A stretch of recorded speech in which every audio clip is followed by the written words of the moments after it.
नमस्ते बच्चों।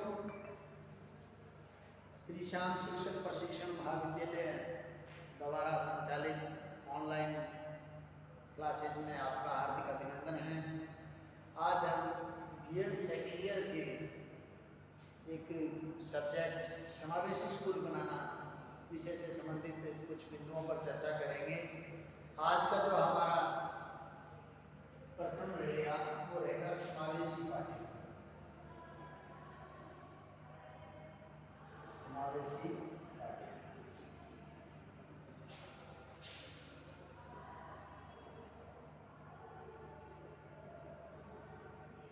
समावेशी पाठ्यक्रम के अंतर्गत आज हम पढ़ेंगे कि जैसा कि हमने पहले पढ़ा एजुकेशन के बारे में, शिक्षा क्या है। अपने आप में व्यक्ति जो है हर समय सीखता रहता है और सीखने की इस प्रक्रिया में जब हम बात करते हैं एजुकेशन से रिलेटिव, वैसे तो सीखना हर समय होता है, हर किसी से हो सकता है।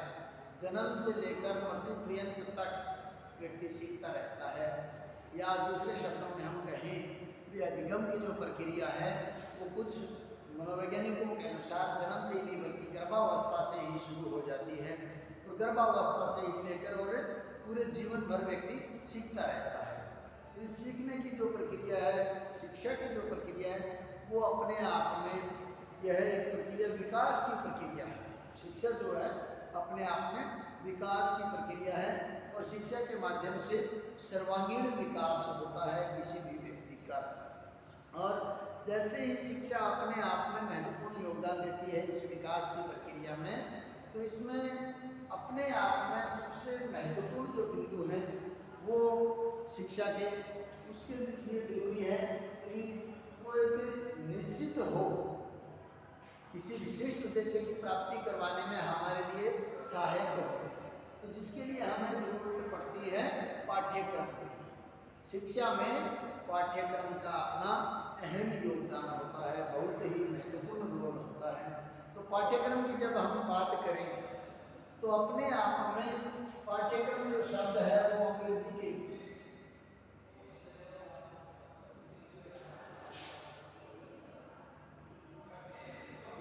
करिकुलम शब्द जो है, यानी जिसे हम करिकुलम के रूप में भी बोल सकते हैं।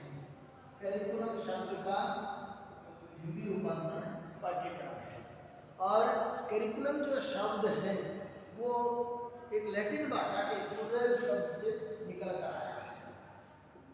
लैटिन भाषा के कुरेर शब्द से निकल कर आया है, जिसके शाब्दिक अर्थ की जब हम बात करते हैं तो उसका जो शाब्दिक अर्थ होता है वो होता है दौड़ का मैदान। कुरेर जो शब्द है वो अपने आप में शाब्दिक अर्थ में दौड़ के मैदान के रूप में माना जाता है। दौड़ का मैदान यानी पाठ्यक्रम जो किसी भी शिक्षार्थी के लिए वो एक ऐसा क्षेत्र है जहाँ वह दौड़ते हुए अपनी क्रियाओं के माध्यम से अपने लक्ष्य की प्राप्ति करता है। अर्थात पाठ्यक्रम की जब हम बात करते हैं तो वह अपने आप में किसी भी शिक्षार्थी के लिए जरूरी है कि वह अपने लक्ष्य की प्राप्ति कर सके। सबसे ज़्यादा जरूरी है इसमें बताया है कि फ्रोबेल मोहते जो पाठ्यक्रम के बारे में कहते हैं कि पाठ्यक्रम मानव जाति के समग्र ज्ञान एवं अनुभव का सारांश है। फ्रोबेल ने क्या बताया पाठ्यक्रम को? फ्रोबेल के अनुसार पाठ्यक्रम जो है, पाठ्यक्रम मानव जाति के समग्र ज्ञान एवं अनुभव का सारांश। मानव जाति के समग्र ज्ञान एवं अनुभव का सारांश है।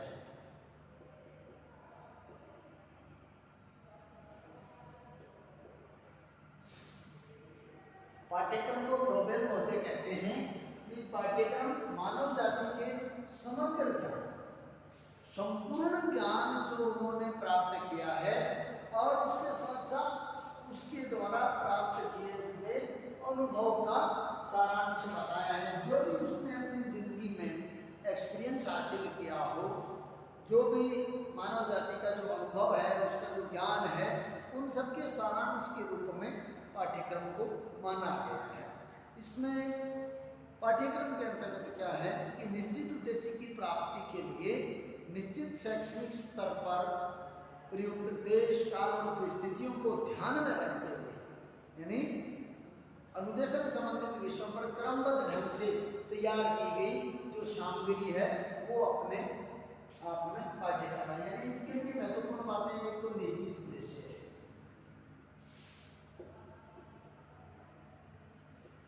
निश्चित उद्देश्य की प्राप्ति के लिए निश्चित शैक्षिक स्तर पर, यानी शैक्षिक स्तर है वो भी उसका निश्चित है।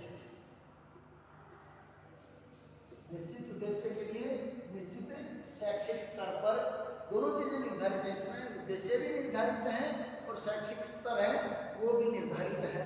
और उसमें देश, काल और परिस्थितियों को ध्यान में रखते हुए, यानी जिस प्रकार का वातावरण है, जिस प्रकार की परिस्थितियां हैं, उन परिस्थितियों को ध्यान में रखते हुए, परिस्थितियों को ध्यान में रखते हुए अनुदेशन संबंधी विषयों पर क्रमबद्ध ढंग से, यानी क्रमबद्धता भी है अपने आप में, क्रमबद्ध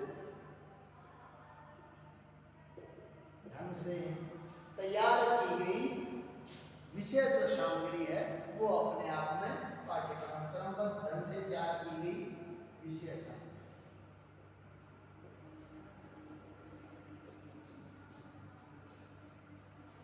वो पाठ्यक्रम किसी भी निश्चित उद्देश्य की प्राप्ति के लिए निश्चित शैक्षणिक स्तर पर और देश, काल, परिस्थितियों के अनुसार जिस प्रकार का वातावरण है, जिस प्रकार की परिस्थितियां हैं, जिस प्रकार का माहौल जो मिलता है, उस माहौल का, उस वातावरण का प्रभाव पाठ्यक्रम पर अवश्य पड़ता है।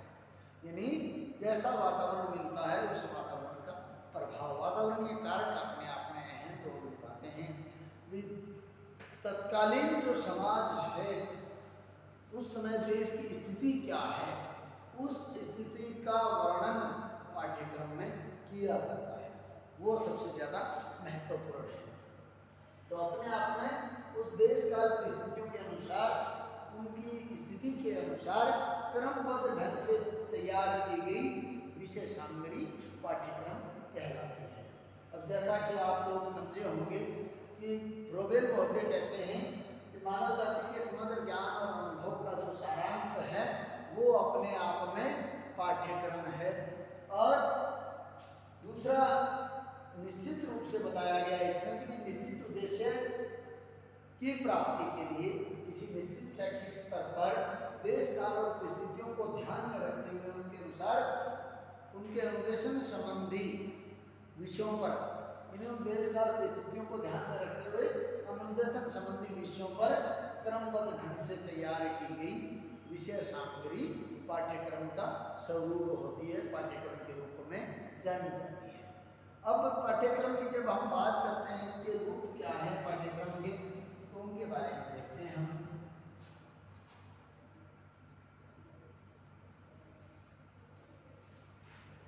पाठ्यक्रम के रूप, पाठ्यक्रम के रूप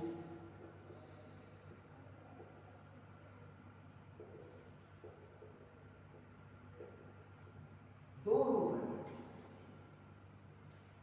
पहला जो स्वरूप है वो है संकुचित स्वरूप और दूसरा है व्यापक।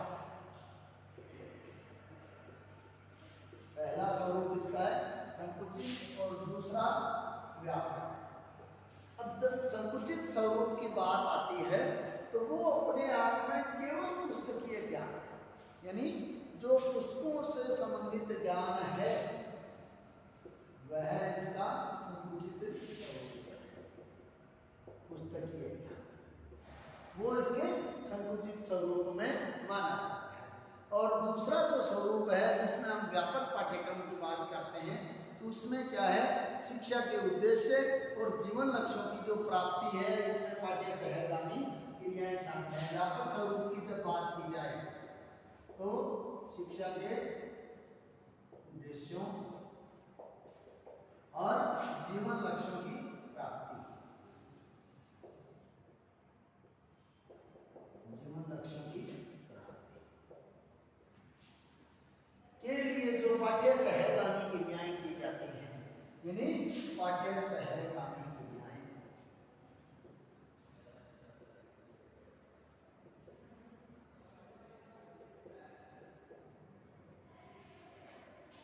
पाठ्यक्रम के दो स्वरूप, जिसमें पहला तो संकुचित स्वरूप जिसकी हम बात करें वो अपने आप में केवल किताबी ज्ञान।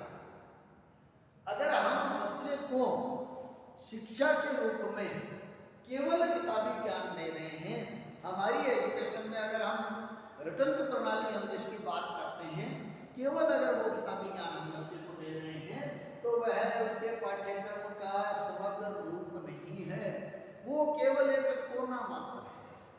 ये अपने आप में केवल पुस्तकीय ज्ञान देना पाठ्यक्रम का संकुचित स्वरूप आता है। दूसरे स्वरूप की जब हम बात करें तो व्यापक जो रूप है पाठ्यक्रम का, उसमें क्या है कि शिक्षा के उद्देश्य और साथ ही साथ जीवन लक्ष्यों की प्राप्ति, हमारा शिक्षा प्रदान करने का उद्देश्य क्या है और एक अच्छी शिक्षा प्राप्त करने के पश्चात किसी भी शिक्षित व्यक्ति का जीवन लक्ष्य क्या हो, उसके लक्ष्य की प्राप्ति में वो सहायक कैसे बनता है, आदि आदि के लिए जब जो पाठ्य सहगामी क्रियाएं की जाती हैं वो अपने आप में पाठ्यक्रम के व्यापक स्वरूप में आती है। और इसके भी दो प्रकार आते हैं अपने आप में, पाठ्यक्रम के दोनों स्वरूप हैं, जिसमें सबसे पहला तो पाठ्य वस्तु और दूसरा पाठ्य सहगामी क्रियाएं। यानी अपने आप में जब हम इसकी बात करते हैं तो एक तो पाठ्य वस्तु,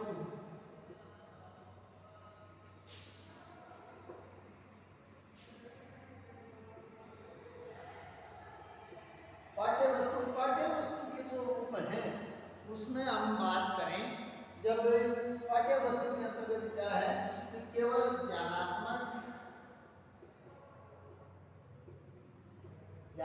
पक्ष, भावात्मक और क्रियात्मक, तीन पक्ष हैं। पाठ्य वस्तु के तीन पक्ष हैं। लेकिन दूसरी तरफ जब हम पाठ्य सहगामी क्रियाओं की बात करते हैं तो उनमें वो सभी शारीरिक और मानसिक क्रियाएं शामिल हैं। शारीरिक और मानसिक क्रियाएं शामिल हैं। शारीरिक और मानसिक क्रियाएं जो एक बच्चा इंडोर एक्टिविटी के रूप में और आउटडोर एक्टिविटी के रूप में करता है, चाहे वो कक्षा के अंदर हो और चाहे वो कक्षा से बाहर खेल के मैदान में हो, यानी अपने आप में इंडोर और आउटडोर एक्टिविटी जो एक बच्चे के शारीरिक विकास और मानसिक विकास के लिए बेहद जरूरी है, वो अपने आप में पाठ्य सहगामी क्रियाएं हैं। बच्चे के लिए ये दोनों चीजें महत्वपूर्ण हैं। उसकी पाठ्य वस्तु है जिसके ज्ञानात्मक स्वरूप को वो समझे, भावात्मक स्वरूप को समझे, क्रियात्मक स्वरूप को समझे। लेकिन उसके साथ साथ जो पाठ्य सहगामी क्रियाएं हैं उनके लिए जरूरी है कि एक बच्चे का शारीरिक और मानसिक विकास हो, वो भली भांति हो सके। इसके लिए विभिन्न प्रकार की इंडोर एक्टिविटीज और आउटडोर एक्टिविटीज हैं। विभिन्न प्रकार की कक्षागत क्रियाएं उसमें शामिल है और उसके साथ साथ कक्षा से बाहर यानी इंडोर और आउटडोर एक्टिविटीज जो है वो कक्षागत भी है, कक्षागत, और दूसरी है कक्षा से बाहर खेल के मैदान में, खेल के मैदान में। यानी एक तो वो एक्टिविटी जो बच्चा कक्षा के दौरान कर रहा है वो उसके मानसिक विकास के लिए जरूरी है, साथ ही साथ खेल के मैदान में यानी उस कक्षा से बाहर जो एक्टिविटीज कर रहा है बच्चा वो उसकी आउटडोर एक्टिविटीज के रूप में शामिल की जाती हैं। अपने आप में वो चीज़ें सबसे ज़्यादा जरूरी है उस बच्चे के लिए। अब हम नेक्स्ट में इसमें बात करते हैं पाठ्यक्रम की विशेषताओं की। पाठ्यक्रम की विशेषताएं क्या है, पाठ्यक्रम के रूप की पहचान।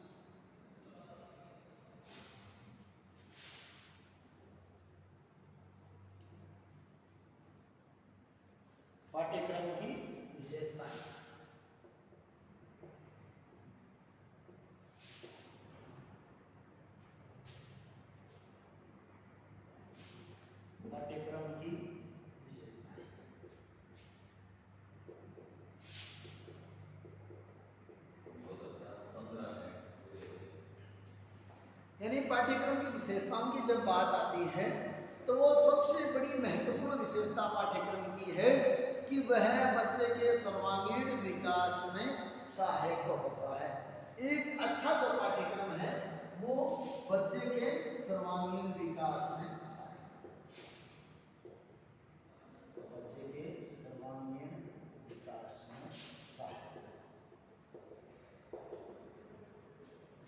विकास में सहायक।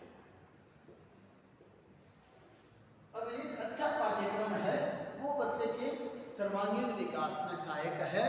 उस पाठ्यक्रम के माध्यम से जब हम बच्चे को शिक्षा दे रहे हैं उसका मूल जो केंद्र है वो अपने आप में शिक्षा है।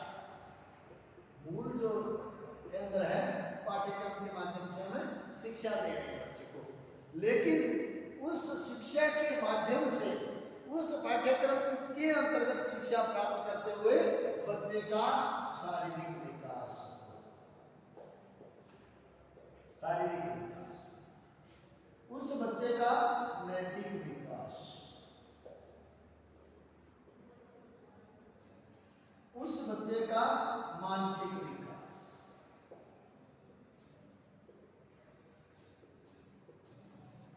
मानसिक विकास, उस बच्चे का चारित्रिक विकास,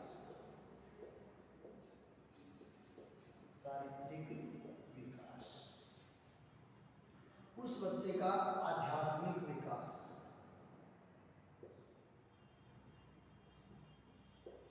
आध्यात्मिक विकास,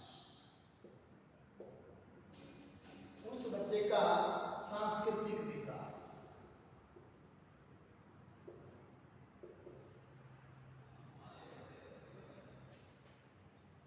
यानी एक बच्चे के सर्वांगीण विकास की जब बात आती है तो उसमें जब हम बात करें सर्वांगीण विकास से हमारा अभिप्राय है कि बच्चे का शारीरिक विकास सबसे ज्यादा जरूरी है।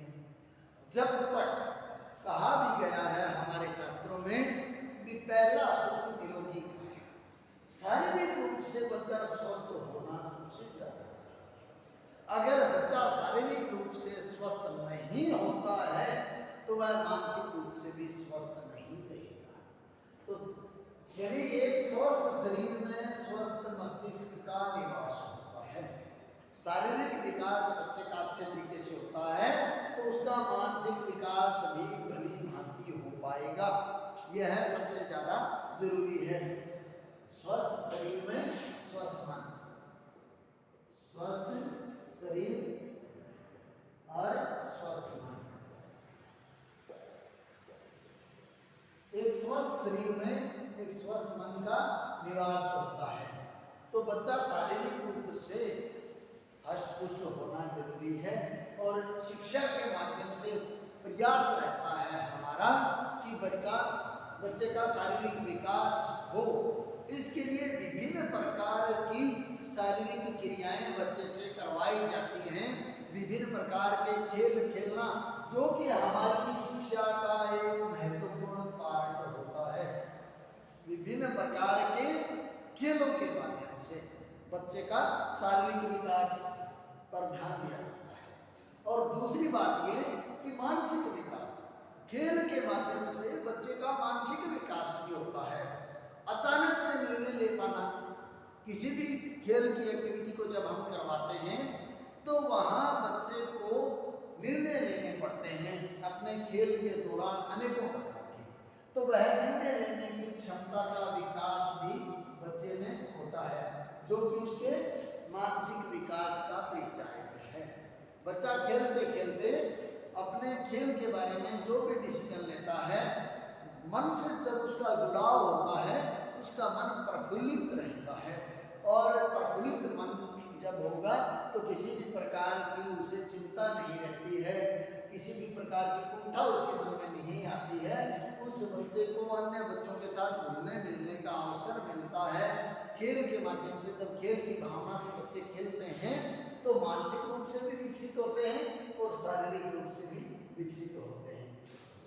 अब उस पाठ्यक्रम का के माध्यम से दी जाने वाली शिक्षा का एक महत्वपूर्ण हिस्सा है नैतिक विकास बच्चे का। नैतिक विकास की जब हम बात करते हैं तो तो शिक्षा के माध्यम से बच्चे को अनेकों प्रकार की नीतिगत बातें उसे सिखाई जाती हैं। भले बुरे का ज्ञान उसे करवाया जाता है, विवेक का उपयोग करना बच्चे को सिखाया जाता है। शिक्षा में वो ताकत है कि जिसके माध्यम से बच्चे का नैतिक विकास भी होता है, बच्चे के सर्वांगीण विकास का एक महत्वपूर्ण पार्ट है। नेक्स्ट में हम बात करते हैं चारित्रिक विकास।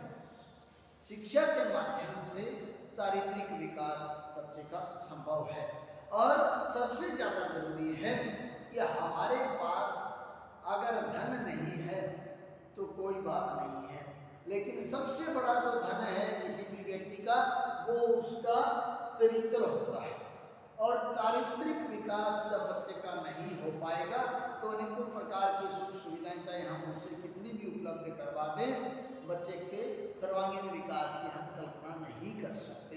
तो सबसे ज्यादा जरूरी है बच्चे हमारे चरित्रवान बने। यह शिक्षा हम उन महापुरुषों की जीवनियां पढ़ाते हुए, उन महापुरुषों के प्रसंगों की शिक्षा देते हुए हम उन बच्चों को वो शिक्षा दे सकते हैं जिन्होंने हमारे समाज के लिए, हमारे देश के लिए अपना सर्वस्व समर्पण कर दिया और किसी भी प्रकार की हीन भावना या किसी भी प्रकार का संकोच उन्हें अपना सर्वस्व समर्पण करते हुए नहीं हुई। तो उन महापुरुषों के जीवन चरित्र को हम उन बच्चों के सामने जब प्रस्तुत करते हैं तो बच्चा उनसे प्रेरणा लेता है और अपने जीवन में अपने सन्मार्ग पर आगे बढ़ने के लिए प्रेरित होता है। सबसे ज्यादा जरूरी है एक बच्चे का चारित्रिक विकास शिक्षक द्वारा किया जा सकता है। शिक्षक जो है वो समाज का आदर्श होता है और उस आदर्श के दौरान उस बच्चे के चारित्रिक विकास का दायित्व शिक्षक का है। वह इस प्रकार से बच्चे को मोटिवेट करे। तो इस प्रकार से नेक्स्ट जो अपना बिंदु है वो है आध्यात्मिक विकास। विभिन्न प्रकार की दर्शन और अध्यात्म से संबंधित शिक्षा जो है, दर्शन और अध्यात्म की शिक्षा हम दे सकते हैं बच्चे को। अध्यात्म और दर्शन से जुड़ी हुई बातें हम बच्चों को बताएं ताकि उन बच्चों का आध्यात्मिक विकास भी हो। अब उसके बाद हम बात करते हैं सांस्कृतिक विकास की।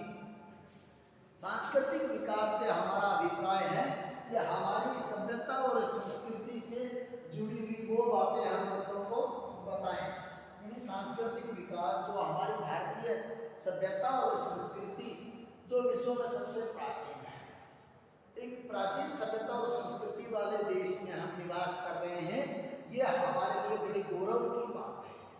सबसे ज्यादा जरूरी है, एक विदेशी विद्वान से पूछा गया कि अगर मुझे नेक्स्ट जन्म में पुनर्जन्म का सौभाग्य मिलता है तो वो लिखते हैं एक पुस्तक में कि धरती पर अगर कहीं स्वर्ग है और उसका अगर कोई टुकड़ा इस धरती का एक स्वर्ग के समान है जहाँ प्राकृतिक सौंदर्य भरपूर मात्रा में उपलब्ध हो और चरित्रवान व्यक्ति जहाँ पैदा होते हैं, इस प्रकार के किसी भी धरती के कोने पर अगर मुझे जन्म लेने का अवसर मिलता है और ऐसा अगर मुझे अवसर मिले तो मैं केवल और केवल भारत को ही चुनूंगा। इस प्रकार की सभ्यता और संस्कृति वाला हमारा जो देश भारत, जिसकी सांस्कृतिक विरासत हमारी बहुत पुरानी है, सदियों पुरानी है, सबसे प्राचीन सभ्यता है अपने आप में भारत। और उस सभ्यता और संस्कृति का परिचय हम आज की शिक्षा के माध्यम से हमारे आने वाली पीढ़ियों को दे सकते हैं, तो उन्हें वो चीजें हम सिखा सकते हैं। तो सबसे ज्यादा जरूरी है सांस्कृतिक विकास भी। इस प्रकार से बच्चे को शिक्षा के माध्यम से हम सर्वांगीण विकास के द्वारा आगे बढ़ा सकते हैं, उस बच्चे का सर्वांगीण विकास कर सकते हैं। और वो शिक्षा हम अच्छी तभी दे पाएंगे जब हमारी शिक्षा का पाठ्यक्रम अच्छा होगा। एक अच्छे पाठ्यक्रम का महत्वपूर्ण जो भाग है वो है बच्चे का सर्वांगीण विकास करना। नेक्स्ट में हम बात करते हैं अगले बिंदु पर अच्छे पाठ्यक्रम की विशेषताओं के अंतर्गत की सृजनात्मकता का विकास। सृजनात्मकता का विकास एक अच्छा पाठ्यक्रम बच्चों को सृजनशील बनाए, वो सबसे ज़्यादा जरूरी है। अगर हम शिक्षा के माध्यम से बच्चों में क्रिएटिविटी नहीं डाल सकते हैं, उन्हें सृजनशील हम नहीं बना सकते हैं, तो हमारी जो शिक्षा है वो कोई मायने नहीं रखती है। सबसे ज़्यादा जरूरी है कि बच्चे को सृजनशील बनाए, उसमें सृजनात्मकता का विकास करे, वो सबसे ज़्यादा जरूरी है। नेक्स्ट बिंदु है विद्यार्थियों को लक्ष्य प्राप्ति की दिशा में आगे बढ़ने के लिए प्रेरित करते हैं। एक अच्छा पाठ्यक्रम, एक अच्छी शिक्षा लक्ष्य प्राप्ति की दिशा में आगे बढ़ने के लिए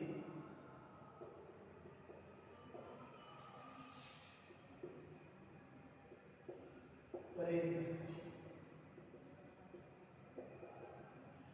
सबसे ज्यादा जरूरी एक शिक्षक के लिए कि वह अपने बच्चों को लक्ष्य प्राप्ति के लिए आगे बढ़ने के लिए हमेशा मोटिवेशन देता रहे, हमेशा प्रेरित करता रहे।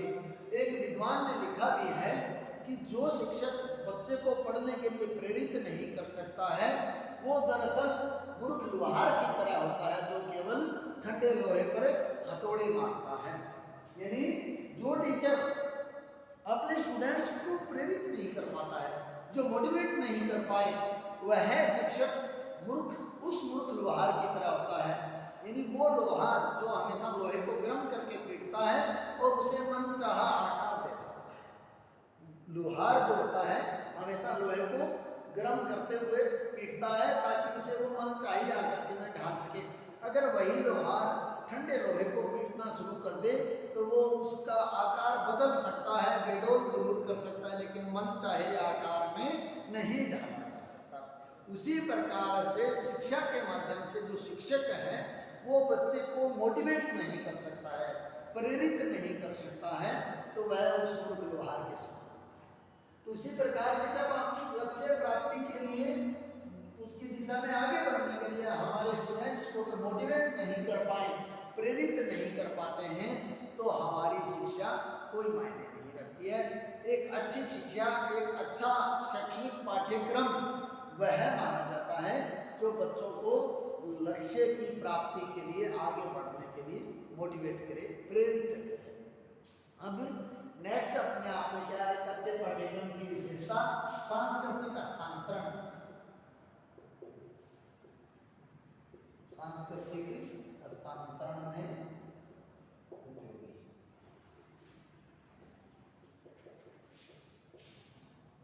सहायक।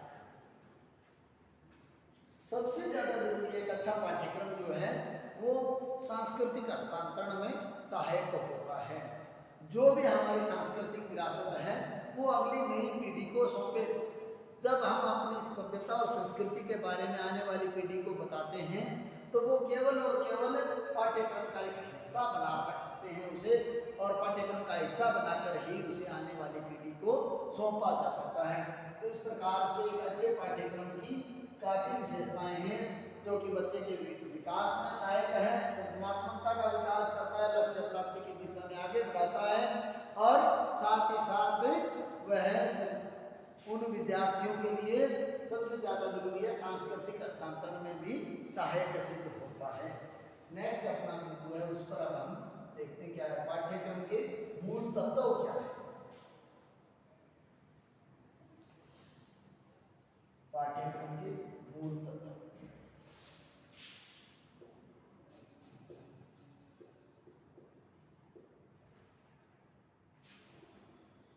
पाठ्यक्रम के मूल तत्व, उनमें जब हम बात करते हैं तो महत्वपूर्ण जो तत्व है पाठ्यक्रम का वो सबसे पहला है एक उद्देश्य।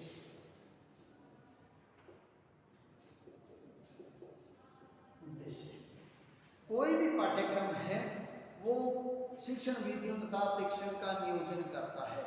यानी ये एक अच्छा पाठ्यक्रम उद्देश्य परक होता है। उद्देश्य परक होता है पाठ्यक्रम। जब उस पाठ्यक्रम का मूल उद्देश्य क्या होता है, विभिन्न प्रकार की जो शिक्षण विधियां हैं उन शिक्षण विधियों तथा परीक्षण जो प्रक्रिया है उसका नियोजन करना सबसे ज़्यादा जरूरी है, पाठ्यक्रम का उद्देश्य है। अब नेक्स्ट जो है वो है पाठ्य वस्तु।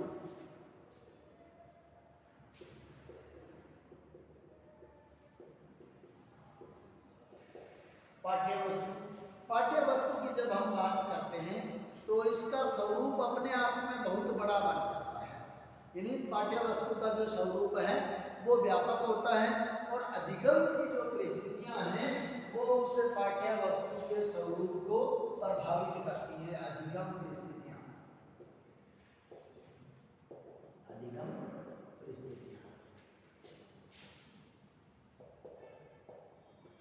पाठ्य वस्तु के स्वरूप को प्रभावित करती है। नेक्स्ट जो उसका मूल तत्व है वो है शिक्षण विधियां। शिक्षण विधियां किस प्रकार के पाठ्यक्रम को पढ़ाने के लिए कौन सी शिक्षण विधि का प्रयोग किया जाएगा, यह अपने आप में बहुत महत्वपूर्ण है। शिक्षण विधियां और पाठ्यक्रम और शिक्षण विधियां एक दूसरे से घनिष्ठ संबंध रखती हैं। पाठ्य वस्तु से इसका विशेष संबंध होता है। विभिन्न प्रकार की शिक्षण विधियां मनोवैज्ञानिकों द्वारा प्रतिपादित की गई हैं। उन शिक्षण विधियों का प्रयोग करते हुए हम